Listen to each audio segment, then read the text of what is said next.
Combien d'amis Facebook avez-vous?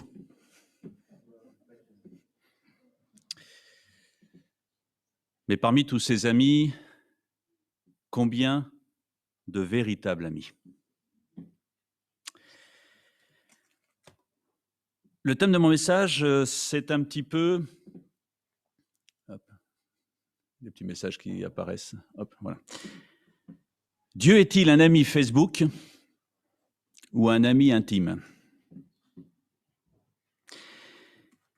Si cette semaine, je ne lisais pas ma Bible, si je n'allais pas à l'église pendant 2 mois, si je ne donne plus mon offrande, si je ne prends plus le temps d'écouter Dieu, est-ce que cela va changer quelque chose dans ma vie? Est-ce que je serai moins heureux? Est-ce que je serai puni? En fait, la question derrière, c'est: est-ce que je ressens le besoin d'avoir un ami comme Dieu? Quelle est sa vraie place dans ma vie? Pourquoi je suis là ce matin, au fait? Pourquoi je suis venu? Je vous propose une lecture dans l'Évangile de Luc, au chapitre 14. Un texte que sûrement plusieurs connaissent, qui s'appelle la parabole des invités. Luc nous parle de ce Jésus qui est venu sur terre, et il en parle à un ami, et il a fait des recherches. C'est qui cet ami? Qui c'est ce Jésus qui se présente comme un ami et qui en plus va finir sur une croix à ma place, pour moi? Luc chapitre 14, les versets 15 à 24. À ces mots, nous verrons ensuite le contexte, puisque à ces mots signifie qu'il y a quelque chose avant. L'un des convives dit à Jésus qu'il est heureux celui qui prendra part au banquet dans le royaume de Dieu. Et généralement, à ce moment-là, nous disons tous « Amen ». Jésus lui répondit: « Un jour, un homme avait organisé une grande réception. Il avait invité beaucoup de monde.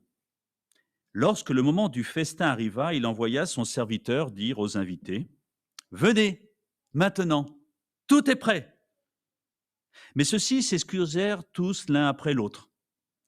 Le premier lui fit dire: « J'ai une opportunité dans mon travail et là, il faut vraiment que je m'en occupe parce que là, il y a quelque chose d'intéressant et d'important pour moi. Excuse-moi, je te prie. » J'ai un petit peu traduit en français courant. Un autre dit: « Je viens d'acquérir une Audi A5, toute neuve, flambante, et là, il faut vraiment que j'aille l'essayer parce que c'est vraiment une opportunité. Excuse-moi, je t'en prie. » Un autre encore dit, et là, pas besoin de français courant: « Je viens de me marier, il m'est donc impossible de venir. Il faut que je passe un peu de temps avec ma femme. » Quand le serviteur fut de retour auprès de son maître, il lui rapporta toutes les excuses qu'on lui avait données. Alors le maître de la maison se mit en colère et il dit à son serviteur: « Dépêche-toi, va-t'en sur les places et va dans les rues de la ville et amène ici les pauvres, les estropiés, les aveugles, les paralysés. » Au bout d'un moment, le serviteur vient dire: « Maître, j'ai fait ce que tu m'as dit, mais il y a encore de la place. » « Eh bien, lui dit le maître, va sur les chemins, le long des haies, fais en sorte que les gens viennent pour que ma maison soit pleine. Une chose est sûre, pas un seul des premiers invités ne goûtera à mon festin. » Une parabole qui est assez surprenante sur certains aspects, parce que j'aurais tendance à dire que certaines des excuses me semblent, pourquoi pas, acceptables. Une invitation à des amis et des excuses qui semblent justifiables. Le début des textes commence par « à ces mots », ce qui sous-entend que cela fait suite à ce qui précède. Alors, ce qui précède, il y a 2 histoires. Les 6 premiers versets qui nous parlent de faire du bien un jour de sabbat. Est-ce que c'est aussi important que de retirer le bœuf de son puits? En un mot, préserver son bien, ce qui m'appartient. Et puis au verset 7 à 14, l'invité qui ne vient pas par amitié, mais qui vient pour être vu, ou pourrions-nous dire par intérêt. Et là se trouve notre parabole que nous venons de lire. L'invité du verset 15 a bien compris l'issue de ces réflexions. l'entrée dans le royaume de Dieu. Amen. Mais l'emploi du futur démontre un manque, semble-t-il, d'impact de ce royaume ici-bas sur terre. Je suis sûrement heureux d'entrer un jour dans le royaume de Dieu. Mais qu'en est-il de cette réalité ici-bas sur terre, aujourd'hui, au moment où je parle, cette semaine? Comme à son habitude, comme souvent à son habitude, Jésus ne va pas répondre directement à cette question. Parce que, pédagogue comme il amène la personne à réfléchir lui-même sur la propre demande qu'il vient de faire, sur sa propre demande, au pourquoi de sa demande et en même temps aux attentes de Dieu. Qu'est-ce que Dieu attend réellement de toi? Et Jésus raconte une histoire où chacun peut se sentir concerné. Dieu invite. Et là, c'est probablement la première information de ce texte. Dieu nous invite. Il aime nous voir être réunis. Est-ce que j'ai envie de venir? Est-ce que j'ai envie, moi aussi, d'être réuni avec lui? Cette parabole aborde 4 grands domaines de notre vie: le royaume de Dieu, le travail, les loisirs et la famille. J'aurais envie de dire un résumé de la vie quotidienne du chrétien.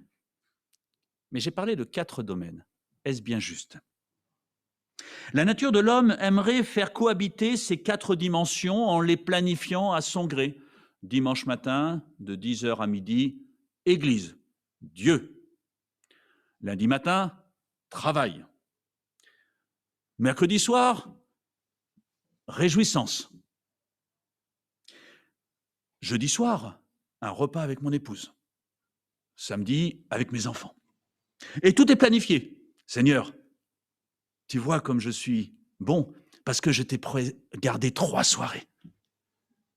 Et puis quelques matinées. Et puis le dimanche matin.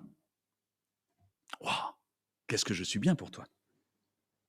Peut-être, je le dis un petit peu en souriant, mais n'avons-nous pas parfois un peu cette attitude envers notre Dieu? Il est important de savoir gérer son temps.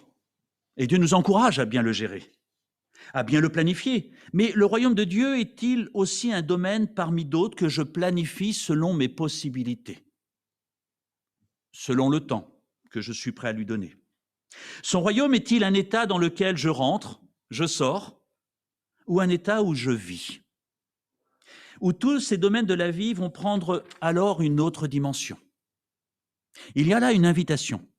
Je ne sais pas comment c'est pour vous, mais quand je reçois l'invitation d'un bon ami, alors je prends tout de suite mon agenda et je vais essayer de faire tout mon possible pour y répondre favorablement. Parce que c'est mon ami, quitte à déplacer d'autres choses. Nous avons généralement peu de véritables amis, beaucoup plus d'amis Facebook. Mais ces amis véritables sont importants pour moi et j'aime aller à leur rencontre. J'aime passer du temps avec eux. Dieu nous a choisis. Et Dominique nous l'a rappelé dans le texte que nous avons lu. Il nous a choisis pour faire partie de son cercle d'intime. Est-ce que je suis conscient de ce que je viens d'entendre? Dieu m'a choisi pour faire partie de son cercle d'intime. Tout est prêt, rien à amener. Le seul cadeau, c'est moi-même. D'offrir son corps comme un sacrifice vivant, saint, agréable à Dieu. L'important dans cette histoire, c'est la réponse que je vais donner à Dieu. Ai-je vraiment envie de devenir son ami? Est-ce que je vais lui accorder ma confiance? Est-ce que j'ai envie de passer du temps avec lui? Est-ce qu'il peut compter sur moi? Et généralement, il existe 3 réponses. Oui, non, oui, mais. Vous comprendrez après. Oui, Dieu, c'est mon meilleur ami. Je suis honoré d'être invité, de faire partie de son cercle. C'est un oui sans condition, mais quoi? Jésus, tu m'invites? Toi, Dieu le Créateur, tu m'invites? Wow. C'est le oui sans condition, celui de l'amour, de la foi, de l'espérance. Parle, ton serviteur écoute. L'autre réponse, c'est non. Elle est claire. J'ai d'autres priorités. Tu n'es pas mon meilleur ami. Ton royaume ne m'intéresse pas plus que ça. Un peu dur comme réponse, mais elle est un peu vraie. Et puis, il y a cette autre réponse, oui, mais, qui est probablement la réponse la plus ambiguë. J'hésite. Ou la plus lâche. Je n'ose pas dire que j'ai d'autres priorités parce que c'est quand même Dieu qui m'invite. Pour ne pas dire la plus religieuse. Je ne peux pas te donner tout mon temps. Je t'ai déjà donné le temps quand je suis né. Enfin, c'est mes parents qui l'ont donné. Pour mon mariage. Le dimanche matin. Ouais, quand même. Mais d'ailleurs, est-ce là la demande que Dieu nous fait? Je pense à cette chanson de Benabar, que peut-être certains connaissent, Le Dîner, où il est invité quelque part, mais il n'a pas envie d'y aller. Et après maintes excuses, il reprend dans le refrain qu'en fait, il faut simplement leur dire qu'on ne les aime pas. Une chanson qui est peut-être assez vraie, mais qu'en est-il de mon attitude vis-à-vis des invitations que Dieu me donne? Alors je vous encourage plus quand même à lire la Bible qu'à écouter la chanson de Benabar, même si elle est intéressante. Parfois, on n'ose pas lui dire non. Alors on trouve plein d'excuses. Plutôt que de dire, écoute Dieu là, non. Non, j'ai autre chose à faire. Alors généralement, on est... Et je dois reconnaître que, sans mettre en avant une certaine fierté, que je suis assez bon pour trouver des excuses. Si j'étais jugé sur les excuses que j'apporte à Dieu, wow, j'aurais une super note. J'aurais mon bac mention excellence. Nous sommes généralement bons pour ça. Répondre à son invitation, c'est montrer à Dieu que j'ai besoin de lui et que j'aime passer du temps avec lui. Et puis vous savez, quand on donne une excuse à Dieu, n'oublions jamais que Dieu connaît le fond de notre cœur et qu'il connaît la vraie attitude qui est au fond de nous. Et il aimerait que l'on soit juste et vrai envers lui, parce qu'il est le seul qu'on ne peut pas tromper. Est-ce que je suis fier de partager l'invitation autour de moi? Vous savez, Dieu m'a invité. Si, je crois que c'est mercredi, le président de la République vous invite en disant, écoute, est-ce que tu veux venir à côté de moi pour le défilé du 14 juillet? Je suis sûr que vous allez faire tout votre possible pour venir. C'est pas tous les jours qu'on est invité à participer au 14 juillet. Je ne vous parle pas de défilé, mais d'être à côté de lui. Et je suis sûr que tous vos amis, tu sais, Emmanuel Macron, il m'a invité. Je serai à côté de lui. Regarde bien la télé, hein, tu allumes, puis tu filmes. Hein. Dieu m'a invité. Est-ce que je suis aussi pressé de le faire savoir et d'être fier? Dieu m'a invité, le Créateur, tu sais, cette belle nature, ces belles montagnes, ce salève là, c'est lui qui l'a fait. Et il m'a invité pour être à côté de lui. Oh, wow. Revenons à notre texte. Jésus invite beaucoup de gens. Nous tous ici, nous sommes invités. Il envoie son serviteur pour passer l'information. Venez, venez, tout est prêt. Allez, réjouissons-nous ensemble. Dans notre histoire, beaucoup d'excuses qui, comme je l'ai dit tout à l'heure, peuvent nous paraître acceptables, mais qui pourtant ne le sont pas aux yeux du maître.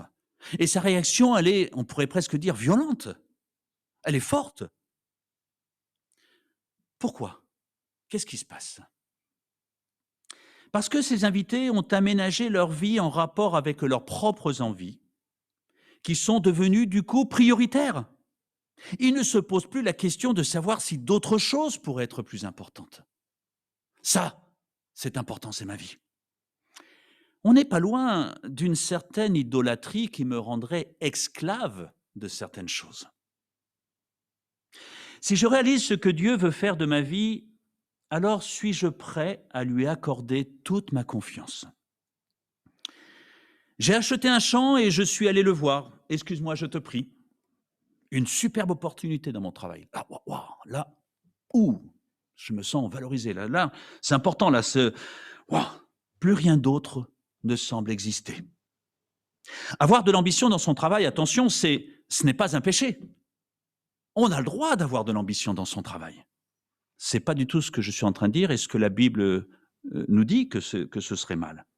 Mais à une condition, que Dieu trouve sa place dans notre réflexion. Si mon travail est devenu le but dans ma vie, alors oui, aucune des invitations que Dieu me donnera ne pourra être réalisée, parce qu'il n'est plus le but de ma vie. Ayons cette attitude de demander à Dieu, qu'est-ce que tu penses? Est-ce que cette opportunité va m'éloigner de toi ou est-ce qu'elle va me rapprocher de toi? Alors c'est vrai qu'on est dans un monde où les gens semblent être reconnus selon leur niveau social. N'oublions jamais que Dieu a une haute estime de moi, au point d'avoir envoyé son Fils unique mourir sur la croix à cause de mes péchés. Un autre dit, j'ai acheté 5 paires de bœufs. C'est pour ça que j'ai parlé d'une Audi A5, parce qu'il y avait le chiffre 5 dedans, voilà. Et je vais les essayer. Tu veux venir avec moi là? On va l'essayer là, on va aller sur la route, là, sur l'autoroute, j'ai vu qu'il n'y avait pas de radar, on va essayer de voir ce que ça donne. Il est important de passer du temps à se détendre, et Dieu non plus n'est pas contre cela, bien au contraire. Mais quel sera son impact dans mon temps avec Dieu? Et puis, Dieu sera-t-il présent dans cette activité, dans ce que je vais vivre? Est-il là? Est-il venu avec moi dans l'Audi A5? Et puis la famille. Un autre dit, je viens de me marier et c'est pourquoi je ne puis aller. C'est un domaine important, la famille. Dieu nous l'a confié. Mais, parce qu'il y a un mais là, ma famille appartient premièrement à Dieu avant de m'appartenir. C'est-à-dire que je dois m'occuper d'elle en tenant compte que c'est Dieu qui me l'a confiée et que j'ai une responsabilité envers elle. Pas pour ma propre joie, mon propre bonheur, même si c'est vrai en partie, mais pour m'occuper de ce que Dieu m'a confié. Et à ce moment-là, je vais m'en occuper en pensant, qu'est-ce que tu en penses, Dieu? Qu'est-ce que Dieu attend de moi dans ma manière de parler, de conduire, d'aimer ma famille? C'est cela, chercher premièrement le royaume de Dieu pour tous les domaines de ma vie. Toutes ces réalités ne sont pas mauvaises en soi, elles sont même importantes. Le problème, c'est que les invités ont considéré comme étant plus important de décliner l'invitation du royaume pour favoriser leur envie personnelle. Ils n'ont pas pris à sa juste valeur le désir de Dieu de vivre tous ces domaines avec moi. Pas de laisser ces domaines de côté, mais de les vivre ensemble avec Dieu. Comme un ami intime qui aime partager ces moments avec moi. Et en considérant les attributs de Dieu, j'ai envie de me soumettre à sa volonté, parce qu'elle est bonne, agréable et parfaite. Si à la fin de l'année, vous ne savez pas comment est la volonté de Dieu, alors je ne sais pas comment le répéter une fois de plus. Pour terminer, Dieu m'aime. Il m'aime. Voilà la réalité. Et il désire développer une relation intime avec moi. Et c'est pour cette raison qu'il m'invite à sa table, qu'il m'invite dans son royaume pour vivre du temps avec moi. Et il veut partager les 365 jours de ma vie d'une année en me proposant de m'accorder quotidiennement ces bénédictions. Et maintenant, vous savez ce que c'est des bénédictions. Dieu veut me donner de la joie, de l'amour, ce qu'il a de meilleur. Il existe du coup rien de plus important que le temps que je peux passer avec un ami, avec Dieu. Et ce temps va m'apporter de la joie. Ma réponse à son invitation va déterminer le degré d'amitié qui existe de mon côté entre lui et moi, parce que lui, il m'aime. Mais comment je réponds à son amour? Tout peut se vivre dans l'intimité de notre Maître. Alors, ne nous passons pas de lui. Vivons notre monde des affaires, des loisirs, de la famille, en sa présence. Jésus est bien plus qu'un ami Facebook. Il est Dieu notre Père. Il est Dieu le Créateur. Et il m'aime. Une précision. Dieu nous aime Et il n'est pas du genre à s'amuser, à nous faire entrer toujours en conflit avec ses demandes. Je crois qu'on se tromperait en pensant que il va encore me demander quelque chose cette semaine pour m'empêcher de faire quelque chose que j'aime. Non, Dieu n'est pas comme ça. Mais simplement, il a envie de vivre cette chose que j'aime avec moi. C'est là toute la différence. Mais pour qu'il en soit bien sûr, il faut déjà que je dise « je te suis ». Et je suis prêt à dire non à ce que j'aime si tu me le demandes. Mais parfois, il a besoin de connaître, ou je dirais peut-être de nous faire connaître, quelles sont les priorités de notre cœur. Si je réalise qui est celui qui m'invite, alors tous les domaines de ma vie, travail, loisirs, famille, seront partagés dans l'intimité de cette relation avec Dieu. Veux-tu être mon ami? Nous laisse Dieu. Moi, oui, j'ai envie d'être son ami. Mais dans mon imperfection, j'ai besoin qu'il m'aide. Pardon. Le monde ne sait pas comment répondre à cela, mais nous savons comment répondre à cela. Voulez-vous être l'ami de Dieu? Que Dieu nous bénisse et que nous vivions cette amitié en sa présence tout au long de la semaine. Et nous ne le regretterons pas. Amen.